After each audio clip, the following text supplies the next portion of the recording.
ముందుగా నా జట్టుకు, అభిమానులకు, మరియు నేను నమ్మిన దేవుడికి ధన్యవాదాలు చెబుతున్నాను.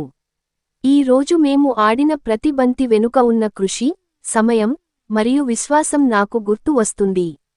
ఆస్ట్రేలియా ఒక బలమైన జట్టు, కానీ మేము కూడా సులభంగా వెనక్కి తగ్గేవారు కాదు.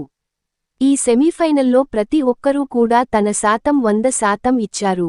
క్రీడ అంటే కేవలం పరుగులు లేదా వికెట్లు కాదు, అది మన మనసులో ఉన్న నిబద్ధత, మన జట్టుపై ప్రేమ, మరియు చివరి బంతి వరకు పోరాడే ధైర్యం. భారతదేశం కోసం ఆడటం ఒక గౌరవం. ఈ రోజు ఫలితం ఏదైనా కావొచ్చు, కానీ మేము గెలిచింది మన హృదయాలతో, మన స్ఫూర్తితో.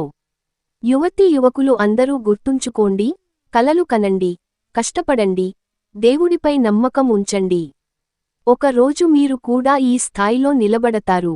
మేము భారతదేశం కోసం ఆడుతున్నాం, మనం ఒక్క జట్టు కాదు, ఒక కుటుంబం. ముందుగా నా జట్టుకు, అభిమానులకు, మరియు నేను నమ్మిన దేవుడికి ధన్యవాదాలు చెబుతున్నాను.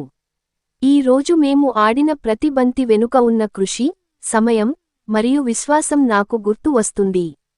ఆస్ట్రేలియా ఒక బలమైన జట్టు, కానీ మేము కూడా సులభంగా వెనక్కి తగ్గేవారు కాదు. ఈ సెమీఫైనల్లో ప్రతి ఒక్కరూ కూడా తన శాతం 100% ఇచ్చారు. క్రీడ అంటే కేవలం పరుగులు లేదా వికెట్లు కాదు, అది మన మనసులో ఉన్న నిబద్ధత, మన జట్టుపై ప్రేమ, మరియు చివరి బంతి వరకు పోరాడే ధైర్యం. భారతదేశం కోసం ఆడటం ఒక గౌరవం. ఈ రోజు ఫలితం ఏదైనా కావొచ్చు, కానీ మేము గెలిచింది మన హృదయాలతో, మన స్ఫూర్తితో. యువతీ యువకులు అందరూ గుర్తుంచుకోండి, కలలు కనండి, కష్టపడండి, దేవుడిపై నమ్మకం ఉంచండి. ఒక రోజు మీరు కూడా ఈ స్థాయిలో నిలబడతారు.